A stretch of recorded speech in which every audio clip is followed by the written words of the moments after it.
This is CGTN, China Global Television Network.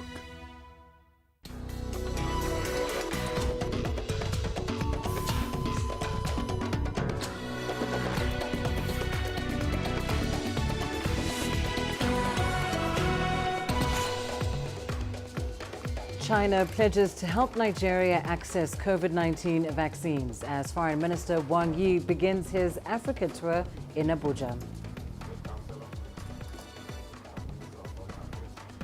Zimbabwe postpones the reopening of schools as coronavirus cases keep rising.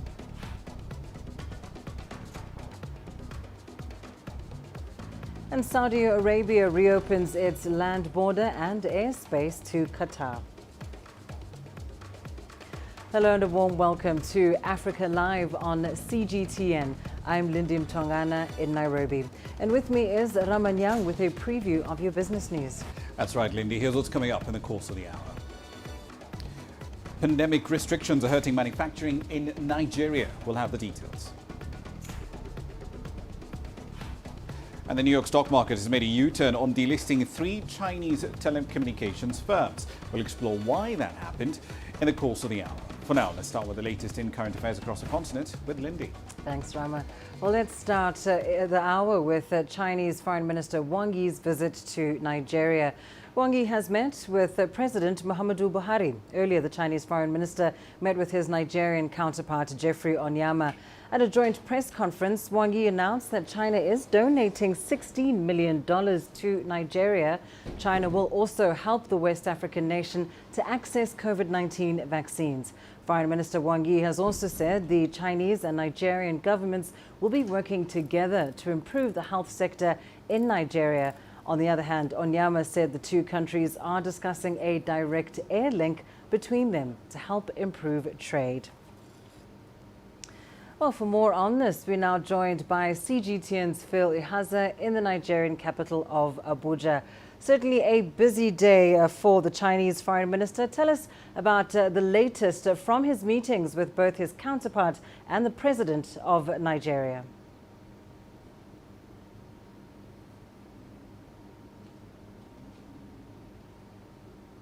Well, thanks, Lindy. Indeed, it's been a busy day for the Chinese Foreign Minister and, of course, government officials here in Nigeria and journalists like myself. It's been quite a busy day monitoring all of these activities. Quite a number of discussions have been on the table, including, like you mentioned, involvement of the Chinese government in the health sector here in Nigeria, having to ensure that the health sector is improved upon, looking at also tackling the COVID-19 pandemic with ensuring that Nigeria has access to vaccines and, of course, a vaccination program that China has been working on for Africa. The Chinese Foreign Minister has also met with Nigeria's president at the presidential villa, where the president thanked the Chinese government for its support all of these years in ensuring that the country's infrastructural development has been improved upon in terms of road, rail, airports, and all of the infrastructural projects that are currently ongoing. And the president also assures that this relationship will continue for a long time. And on the part of the Chinese Foreign Minister, he also, said thank you to and also assured Nigeria that this relationship will continue. The fact that Nigeria has a strong regional and international influence is one of the reasons why it was the first stop for the Chinese Foreign Minister in this year. Indeed. Well, thank you so much for keeping us up to speed throughout the day. Phil Ihaza there live with us from Abuja. Now, China and Nigeria are marking 50 years of bilateral relations this year. Since 1971, both countries have deepened diplomatic and trade ties and expanded cultural exchanges. Well, today, China continues to play an important role in helping Nigeria develop its infrastructure and turn its economy around. Here's Deji Badmus with more. If there's one area where the relations between China and Nigeria have yielded enormous benefits, it's that of infrastructure. Nigeria is currently embarking on a massive infrastructure expansion and construction drive, helped largely by development financing from China. From rail to telecommunications, agriculture to electricity, as well as water supply, China has become a very important partner in Nigeria's quest to change the face of its infrastructure. The largest bilateral financing that Nigeria is enjoying today is coming from China. So it's a deep relationship as it stands today. In effect, China has displaced the Western countries in terms of bilateral funding relationship with Nigeria, in terms of aid, in terms of grants, particularly financial aid and technical aid when it comes to support for infrastructure development. One would say that Nigeria has one of the most robust relationships with China when it comes to its bilateral relationships globally. With low-interest bilateral funding from China, Nigeria is currently modernizing its railway and airport terminals. The Abuja-Kaduna Standard Gauge Rail Line has since started operations, and the Lagos-Ibadan Standard Gauge Rail Line is now being test run ahead of full operations. All of this have been made possible with funding and technology from China. China has been quite supportive to African countries. China is providing a lot of infrastructure funding, including use of Chinese labor and Chinese technology to build infrastructure in Africa. So you've seen a lot of Chinese capital in Africa. And I think what African countries want to do is also expand the nature of trade between Africa and China so that it could be a two-way flow. China is one of Nigeria's most important trading partners, but analysts say the trade relations are skewed. Most of Nigeria's imports come from China, but beyond oil, Nigeria does not export much the other way. It's an issue some say they hope would be discussed during Foreign Minister Wang Yi's visit to Nigeria. What Nigeria needs from China is beyond the exportation of finished products.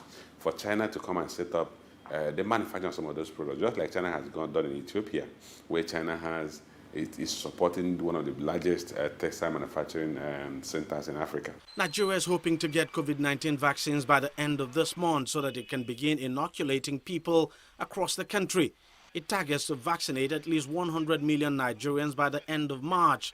That's one of the key reasons why the country needs China's assistance to meet that target. Deji Badmos, CGTN, Lagos, Nigeria. Meanwhile, Beijing has hailed the potential of the Africa Continental Free Trade Area, which came into effect on January 1st. China says it could create new opportunities for China-Africa cooperation. A Foreign Ministry spokesperson also spoke highly of China's new free trade deal with Mauritius. China and Africa will jointly hold a new session of the Forum on China-Africa Cooperation. Anti-COVID cooperation, economic recovery and transitional development will be major topics of this meeting. And we will build new consensus for unity and expand new areas for cooperation. We believe that the African Continental Free Trade Area and the China-Mauritius Free Trade Deal will bring new opportunities for cooperation. Well, the China-Mauritius Free Trade Agreement was originally signed in 2019. It covers trade in goods and services and investment and economic cooperation. Officials say it will help to strengthen bilateral economic and trade relations, as well as China-Africa cooperation. Meanwhile, the Africa Continental Free Trade Area was signed by 54 African Union member states. It covers a market of more than 1.2 billion people and up to $3 trillion in combined GDP. The agreement aims to encourage trade between African nations by creating a single market for goods and services.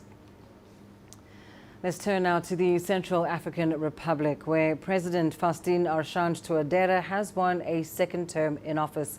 Touadera won 53% of the vote in the December 27 poll. According to CAR's Electoral Commission, the 63-year-old garnered enough votes to make a second runoff unnecessary. Touadera is a former mathematics professor. He also served as CAR's prime minister during former President Francois Bozize's regime. He first became president in 2013 after Bozize was ousted by rebels.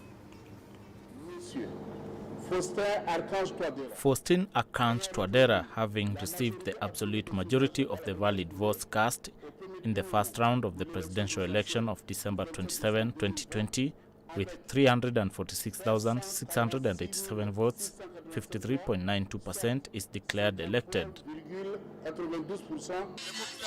The people don't need weapons to take power. We have suffered so much, and today you can see for yourself. He did his best to bring the country forward in 5 years, so it is totally normal that Central Africans voted for him. British Health Secretary Matt Hancock has stated that the South African variant of the coronavirus is riskier than the British one. Hancock describes it as a very significant problem, saying it's the reason why flights from South Africa have been barred from entering the UK. Scientists say the vaccine being administered in Britain may not protect against the new variant. The two variants in Britain and South Africa are highly transmissible, causing a surge in infection rates in both countries.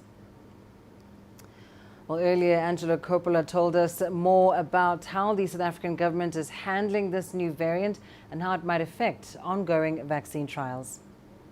Well, the South African authorities aren't reacting to the latest comments from the British government, other than to say that they're dealing with the matter. In terms of how the country is dealing with the crisis, well, to start with, Cyril Ramaphosa, the president, announced a targeted lockdown in 3 key hotspots early in December.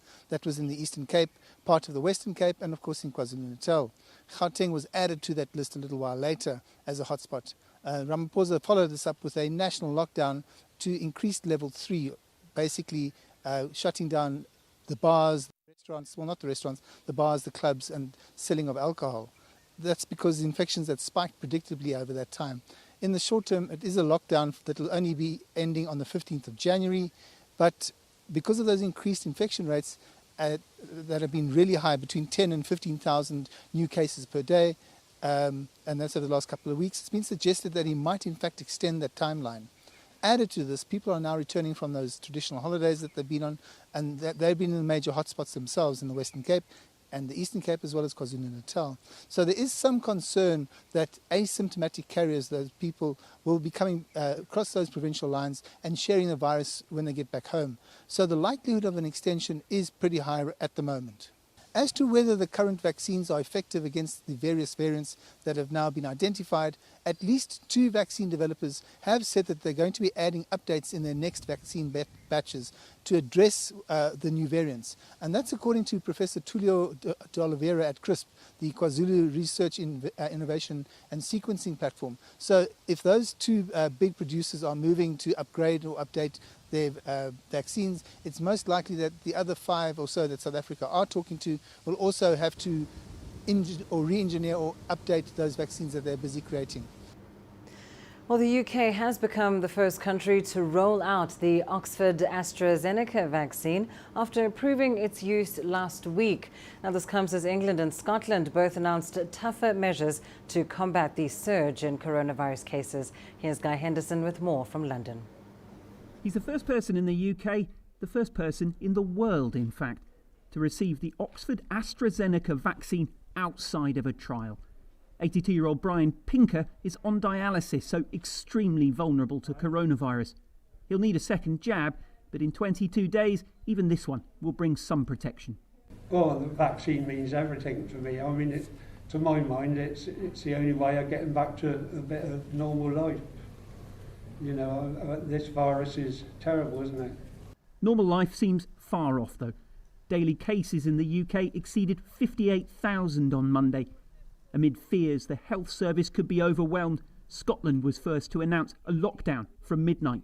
We have decided to introduce from midnight tonight for the duration of January a legal requirement to stay at home except for essential purposes. This is similar to the lockdown of March last year.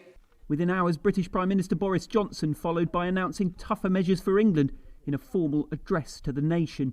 The government is once again instructing you to stay at home. You may only leave home for limited reasons permitted in law, such as to shop for essentials, to work if you absolutely cannot work from home, to exercise, to seek medical assistance, such as getting a COVID test, or to escape domestic abuse. That means schools will stay shut too, just a day after many primary-age pupils in England started the new term, despite protests from many teachers and their unions. Secondary schools had already gone online. Vaccines are a path out of this pandemic. It's what happens in the meantime that remains very unpredictable. Guy Henderson, CGTN, London. Zimbabwe has postponed the reopening of schools after an increase in COVID-19 cases forced the government to reinstate strict lockdown measures. Students had been expected to resume classes on January 4th, but the government has only allowed O and A-level candidates to return to institutions where they can sit for their exams. Violating has the details. These children are meant to be in class, but they've had to find ways to keep themselves occupied at home, where they could be stuck for at least 30 more days. Their mother is worried that their continued forced absence from school could be damaging. It may take as many as 4 or 5 years before there's a solution to the pandemic. So I think schools should continue with the preventative measures such as social distancing and washing hands, or else our children will be left behind. They have already lost a year and now they're going to the next grade, but they haven't learned anything. What future do they have if they've lost out an entire year?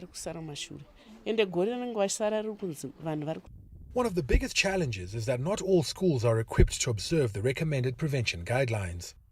This is where Jacqueline Chakuvinga's son goes to school. There are more than 60 students in his class, which means trying to keep them socially distanced is a formidable challenge. In other parts of the city, some schools don't have running water, and so regular hand washing is extremely difficult. Chakuvinga believes that there are ways to overcome such hurdles. I think students can alternate the days that they go to school to manage congestion. But not everyone is keen to see schools reopen. Medical experts say the interaction at crowded schools would expose more than just the students. The problem is the young person catches it, they take it home to their dad or their mom who happens to be hypertensive or diabetic. And that's where the problem is. So we're in complete agreement. This was a matter of life and death. In the absence of physical learning, some schools have opted to offer online classes instead. However, underprivileged and rural students could fall behind because their schools do not have resources to implement remote learning. Violating, CGTN, Harare, Zimbabwe. Let's take a short break now. Here's what's still ahead on the program. Egypt imposes tougher penalties on individuals and entities violating coronavirus regulations. And Saudi Arabia reopens its land border and airspace to Qatar.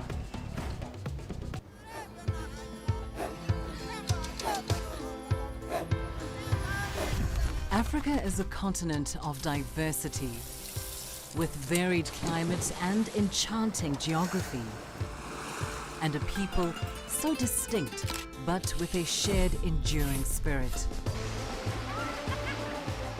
We are at the heart of the continent to bring you the untold stories. Let's have a look. We celebrate Africa as it shapes its own destiny.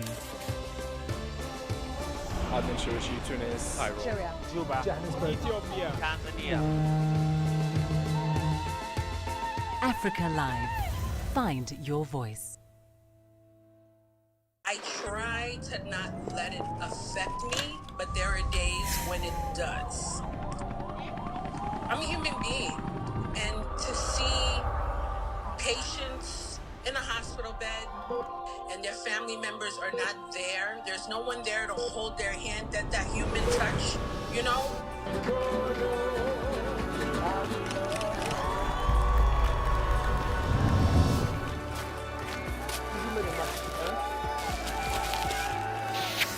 I just hope everyone can remember that the situation is not permanent and that everything will get better eventually.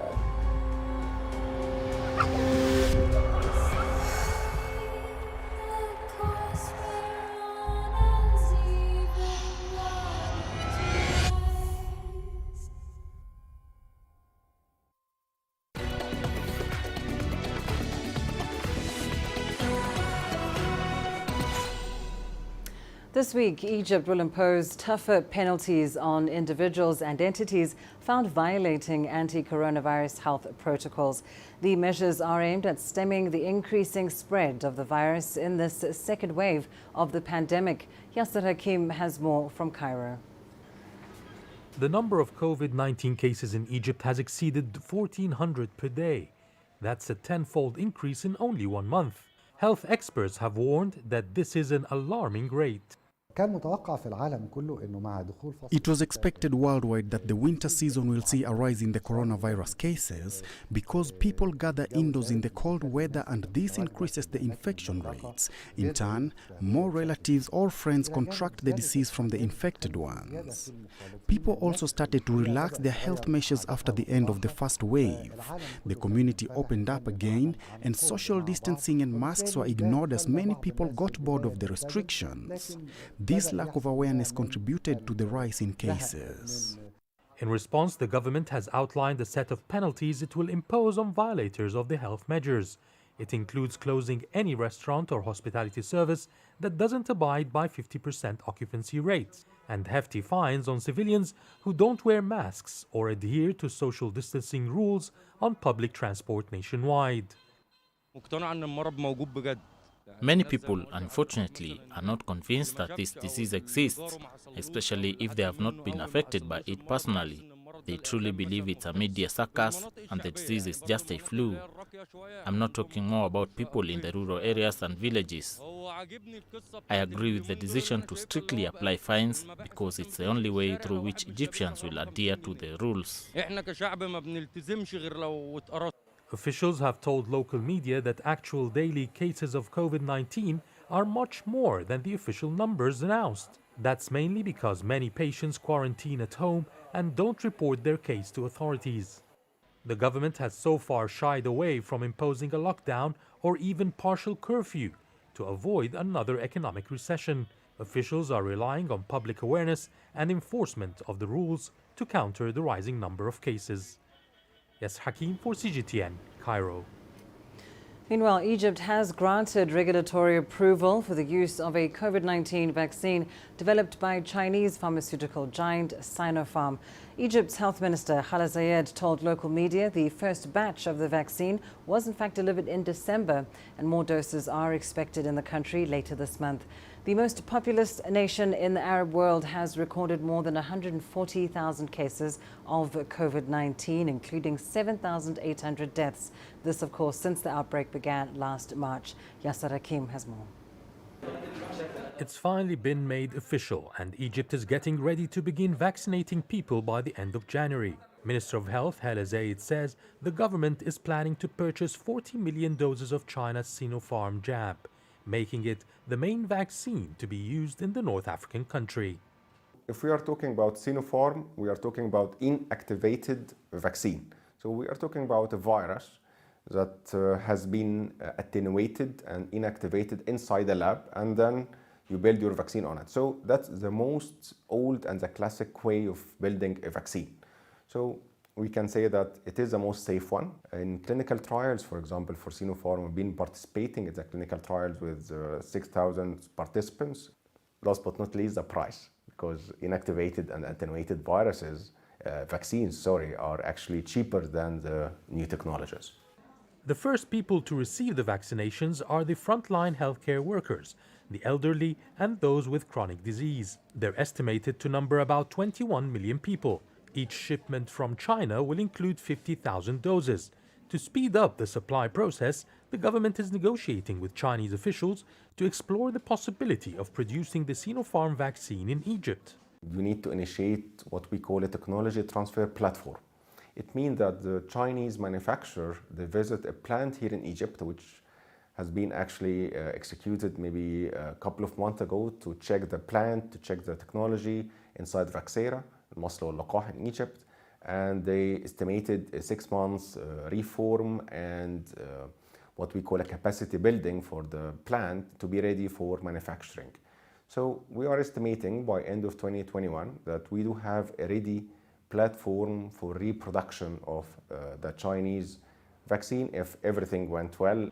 Producing it locally will also enable Egypt to supply neighboring African countries with COVID-19 vaccines. Meanwhile, Cairo is also planning to import other vaccines to help inoculate those who will not have been vaccinated. Yes, Hakim for CGTN, Cairo.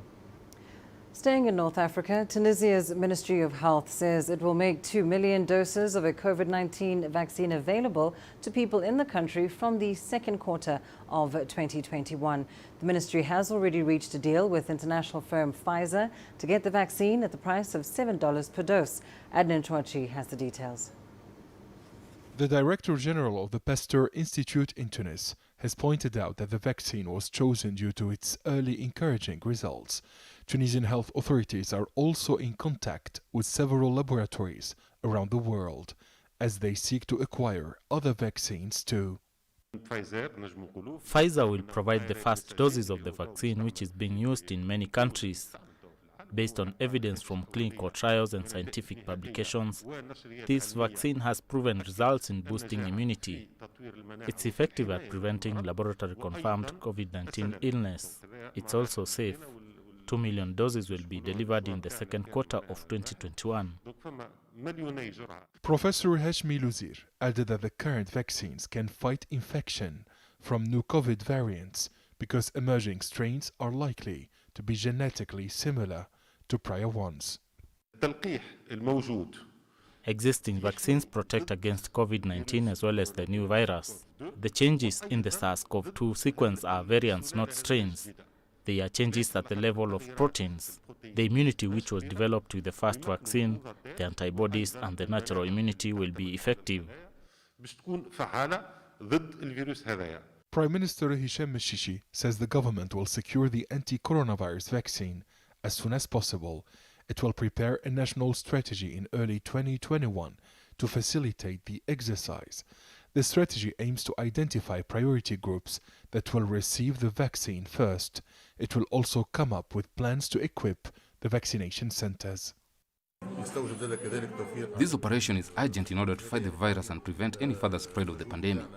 However, the epidemiological situation in the country is still alarming. It requires vigilance and attention as well as strict compliance with the recommended preventive measures. The Tunisian government says priority in vaccinating people will be given to the elderly, health workers, security forces, and other crucial personnel. In coordination with the World Bank, Tunisia has mobilized $100 million for the acquisition of millions of doses. 25% of the population will be vaccinated in the first phase of the vaccine rollout strategy. The government aims to vaccinate 50% of Tunisians in the next 12 months. Adnan Chouachi, CGTN, Tunis. Qatar says its ruler has traveled to Saudi Arabia for a regional summit that is expected to bring an end to a boycott on the small Gulf state. In 2017, Saudi Arabia, Egypt, the United Arab Emirates and Bahrain launched a blockade against Qatar, accusing it of supporting terrorism. Since then, the land border to Saudi Arabia, a crucial trade route for Qatar, has been mostly shut.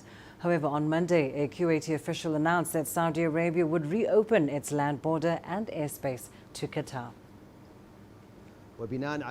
Based on the suggestion of His Highness Sheikh Nawaf Al Ahmed Al Sabah, Emir of the state, may God protect him, an agreement has been reached for the reopening of land and sea borders between the Kingdom of Saudi Arabia and the state of Qatar starting tonight. Having twins or triplets can be a tricky affair in Tanzania. Like many other places in sub-Saharan Africa, premature births, low birth weight and poor nutrition are just some of the factors that make having multiple births challenging. Even so, Africa is responsible for about 41% of the world's twins, and 20 deliveries out of every 1,000 are twin births. Here's CGTN's Isaac Lokando with more. 31-year-old Elina Bedu already had 3 boys when she welcomed triplets in 2020. Her financial situation made it difficult to care for 3 new arrivals. Every time I went to the clinic, I would simply come back home because I thought to myself, Even if I go to the hospital, I don't have money to see a specialist. I had been told that I had to see one where they would decide whether the children required operations or not, and if they felt like the children were infecting each other. It started with one, and the rest followed.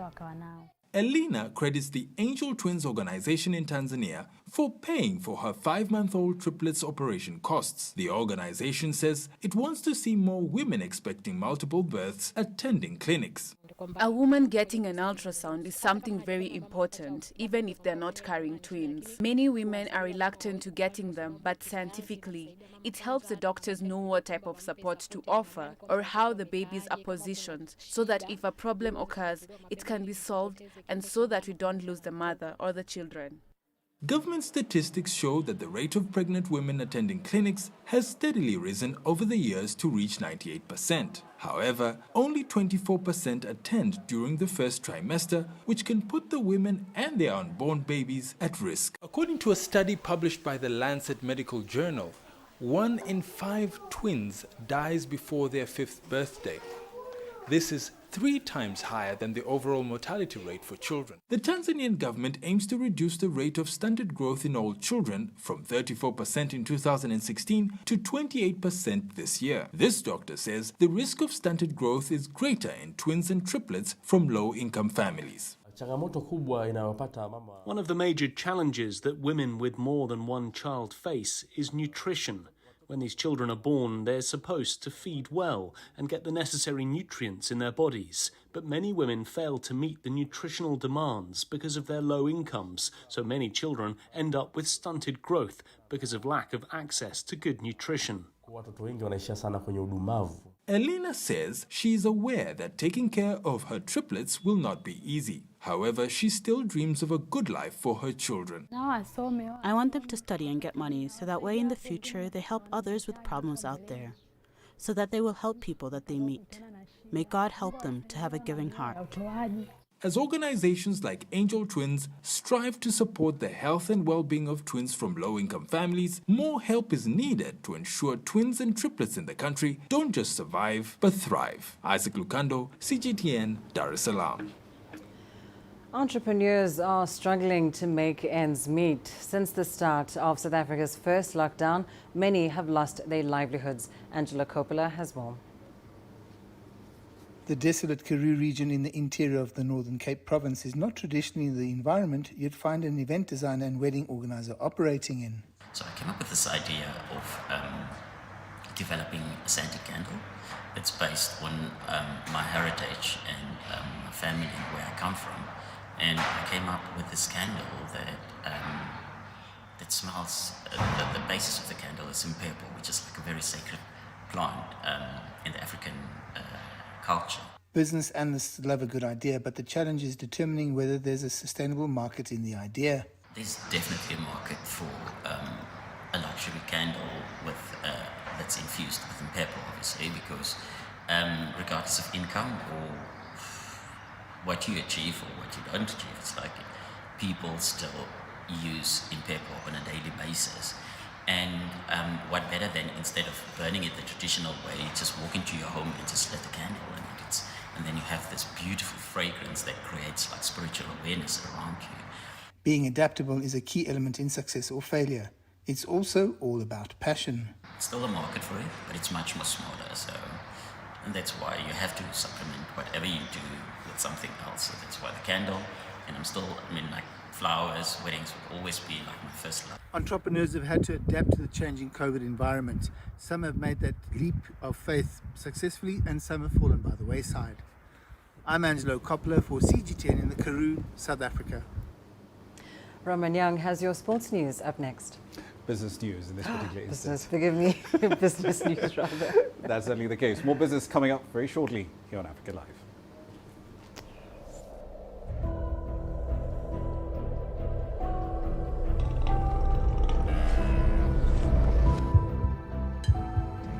Taken me completely out of my depth, but at the same time it's exciting.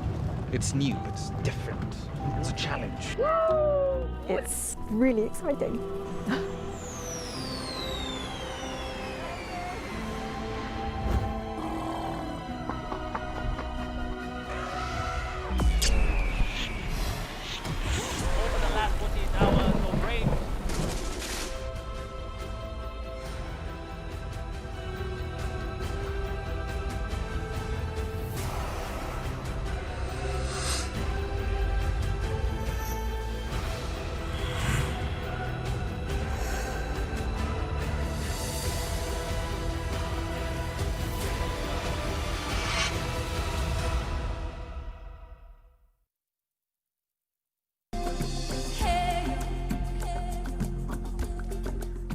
is my kind of city. That's because when I'm here, I feel like I'm back home in Lagos or Abidjan, which are two of the major cities I grew up in.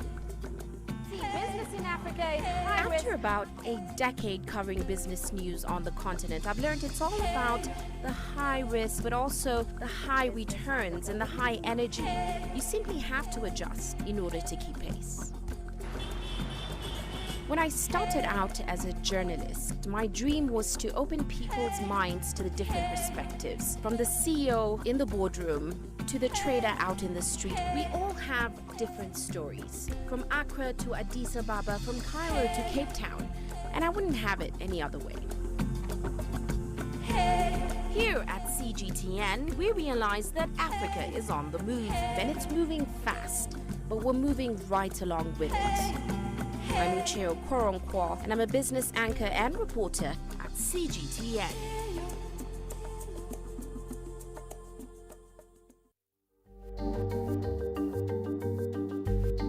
Africa Live. Find your voice.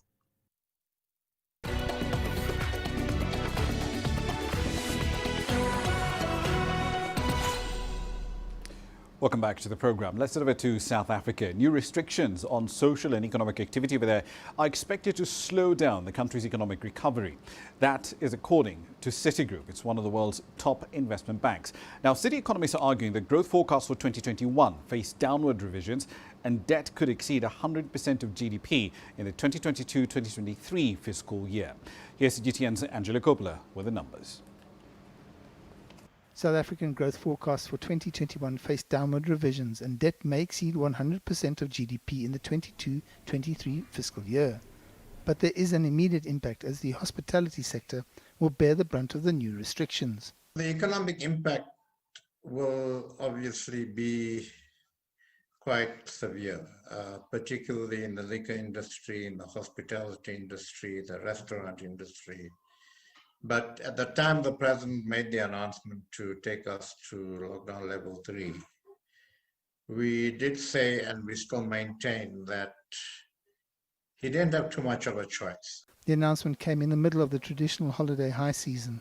Hotels catering for foreign and domestic travellers will be the hardest hit. These hotels that are looking at foreigners rely on the 4-5 months from November to the beginning of March for about 60% of their income.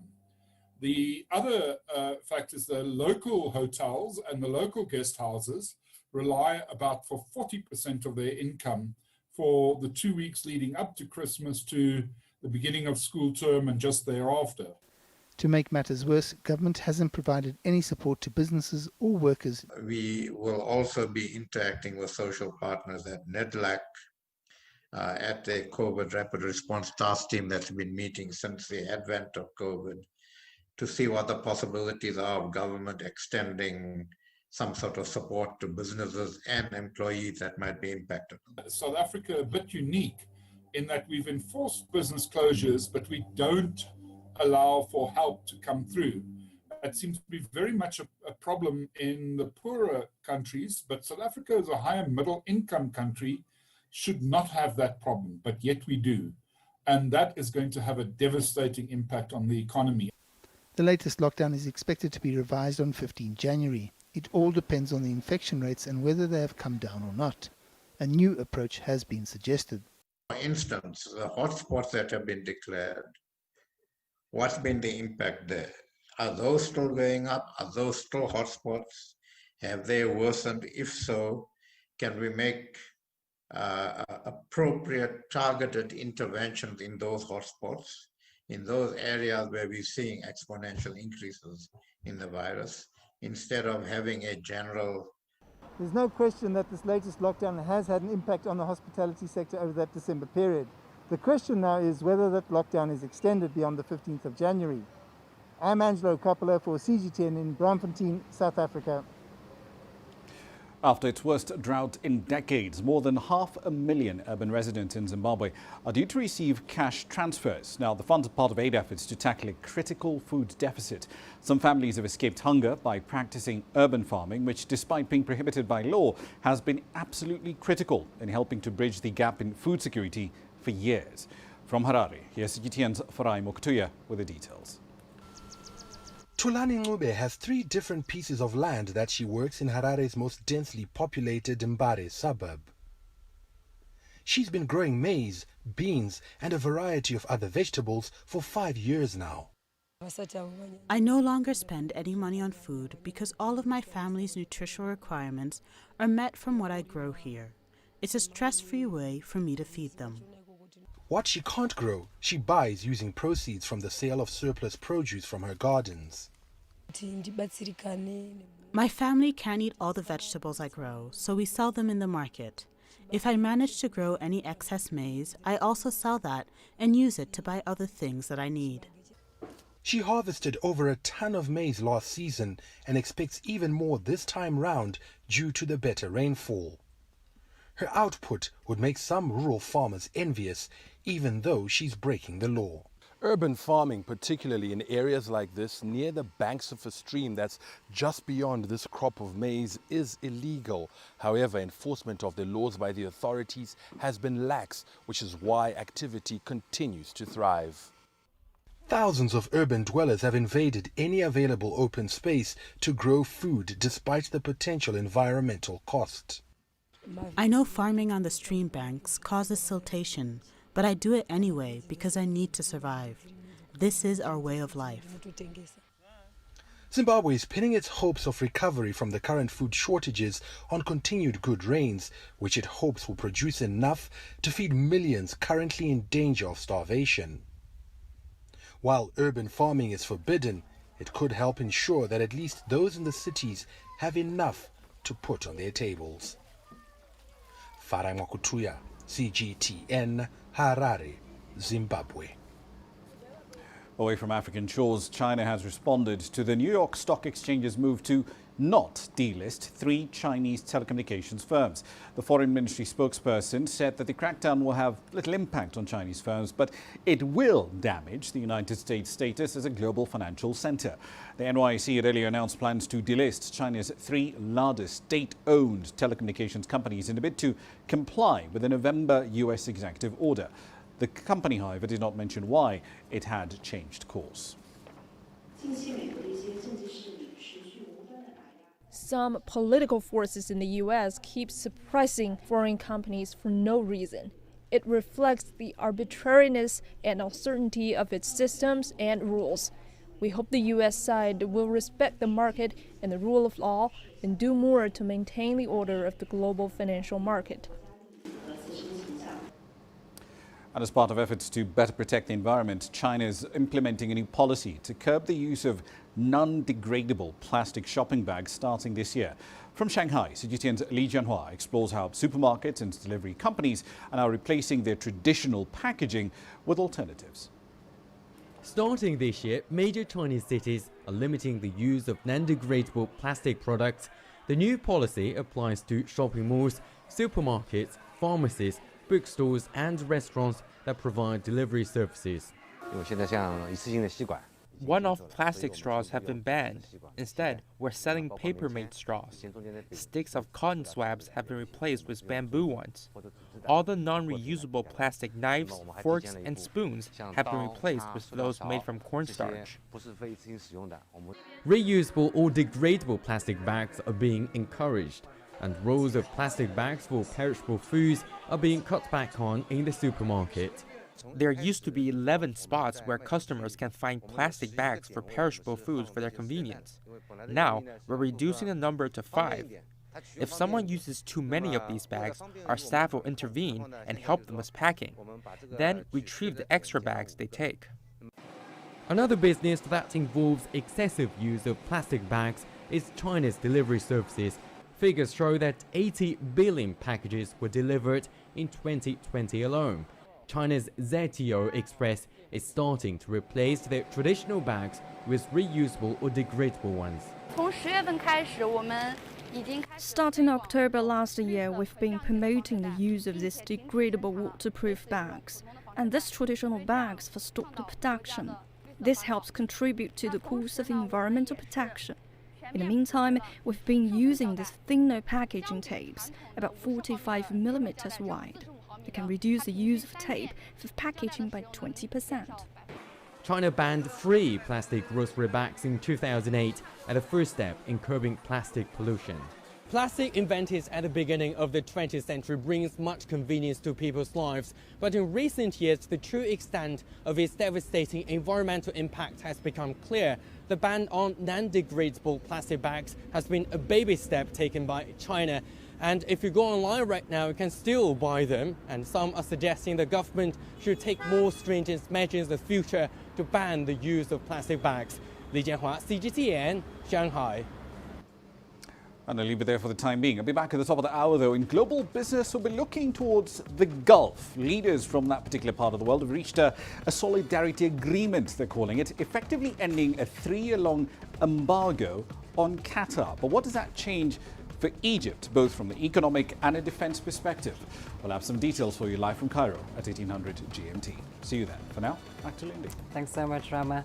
Now it really is time for your sports news. Here's what's coming up. Up next, we take a look at drafts, a popular board game helping Ghanaians escape their daily hassles. You don't find the stories of North Africa by sitting on the sidelines. You've got to get out, go there, and you'll find them. In the bazaars of Casablanca, among the crowds in Cairo, who come to visit Cairo, the ancient capital of Egypt. Along the waters of the Nile, along the sands of the Sahara. No one else will take you where we can in North Africa. No one else will show you what it's all about. CGTN, see the difference.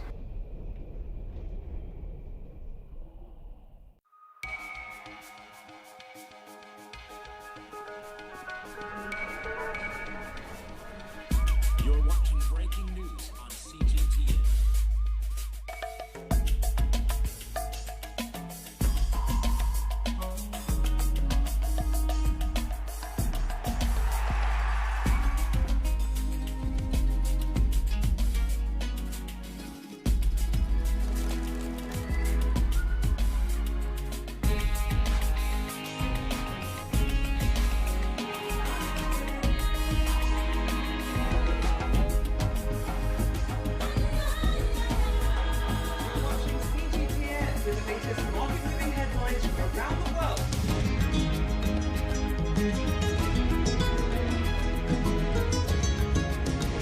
Welcome to the world today on CGTN.